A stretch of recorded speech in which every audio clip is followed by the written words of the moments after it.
first thing that one realizes that all the serious, a composer wanted to write serious music before the First World War, was either went to Germany or studied with people who had studied in Germany. There was one man, I can't remember his name, who studied with Berlioz, but that was a very unusual thing. Most everybody's. And then after the First World War, for many different reasons, the French became the leading source of education and music in this country. And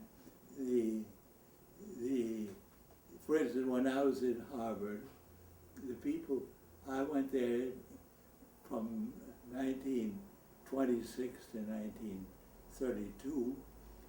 At that time, there were people in the music department who were the old German people. But finally they got a new teacher, Walter Piston, who had studied with Nadia Boulanger. And now the department has changed a good deal, and they're more concerned. They're more concerned, and then of course we all move around so fast. Everybody is familiar with all sorts of things all over the place, so that there isn't a system that affects people the way it used to do it. Now everyone is sort of exposed to all the various kinds of music that is being written, and that has changed the entire thing. Now, as far as my music is concerned, I cannot say what affects, what influences me. I've known so much about music, both all the famous German composers, Bach, Beethoven, and so on. And I've also known Debussy and Ravel, and that all of that somehow is in my music, but it would be hard for me to tell anything about it. I don't think about that. I don't think about it that way. I just write what I like to hear, and I don't really care where it came from.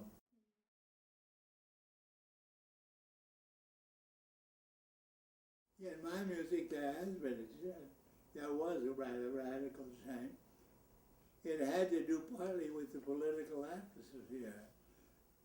That after I studied with Nadia Boulanger in the 30s, before the war, the Second War, the Americans began to try and write what they thought was American music. And so they used folk songs, and in fact used folk songs, popular songs. There was the conductor of the Boston Symphony said that he wanted to make a group of American composers just like the group of Russian composers of long ago. So he made an effort. He encouraged composers like Aaron Copland and a number of Roy Harris to write what he thought was like American music, and they wrote what they thought was like American music. Now, Aaron Copland was a student of Nadia Boulanger very early in his life, and he never would have approached American music the way he did if he hadn't studied in France first. I mean, these things. So that there was a mixture of influence always, but now Columbia University hires a French composer, Harvard hires an Italian composer. So there's nothing. There's no clear, definite horizon. And it's a good thing, I think. It's good for composers to know what's being done, what has been done, and what they themselves like and what they don't like.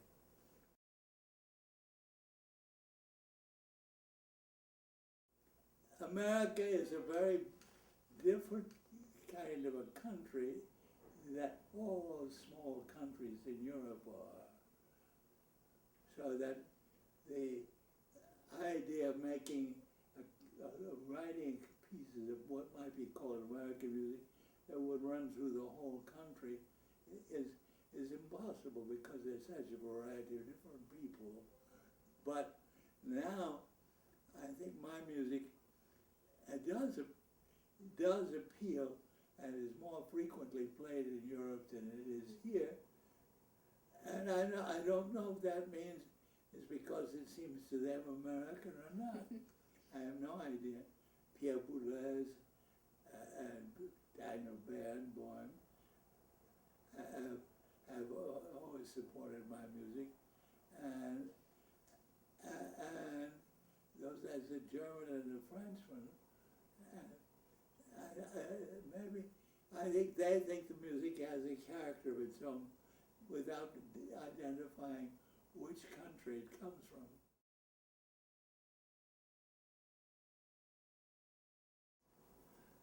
Well, of course, the Francis had the big problem, or the big interesting, it's not exactly a problem, that Boulez started IRCAM, and all the composers who went to that, and it was a very popular thing for a long time, became very interested in the soundness of music, and as a result, there were computerized sounds that they made, and all kinds of new sounds besides the ones familiar with, the familiar ones come from the usual instruments.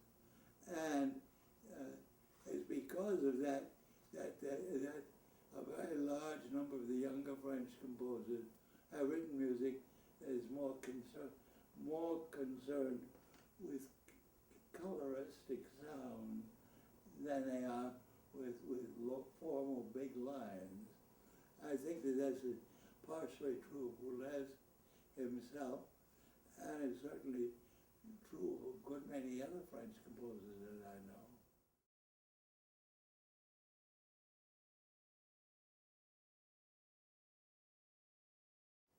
Mais comme je vous ai déjà dit, les Américains sont très mixtes. Et c'est assez difficile de dire, de trouver ce qui est vraiment américain. Et il y a énormément de publicité, d'argent, et tout ça pour montrer ce qu'il y a d'Amérique, ce que c'est que l'Amérique. Mais au fond,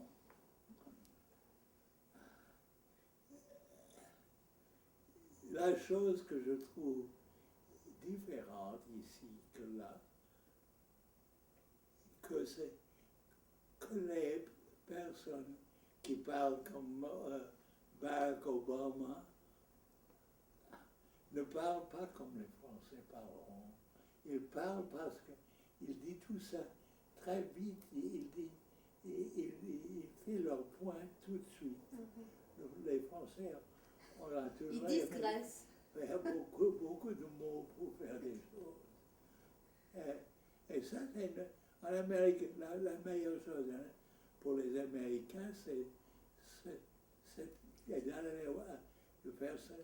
de dire son avis tout de suite et clairement. Straight to the point.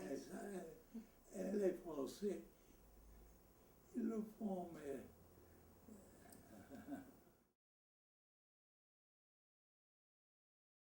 Really, the great difference between the presentation of ideas in language is very different in French than it is in English, than it is at least in America.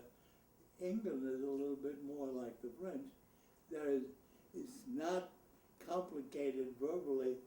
The president, our president, Barack Obama, says what he has to say clearly and strongly. You don't get that from François Hollande or Monsieur Sarkozy, who sort of do things. Yeah, that's more. And a very, very old tradition, obviously. It comes from long ago, from Louis XIV, je ne sais pas quand.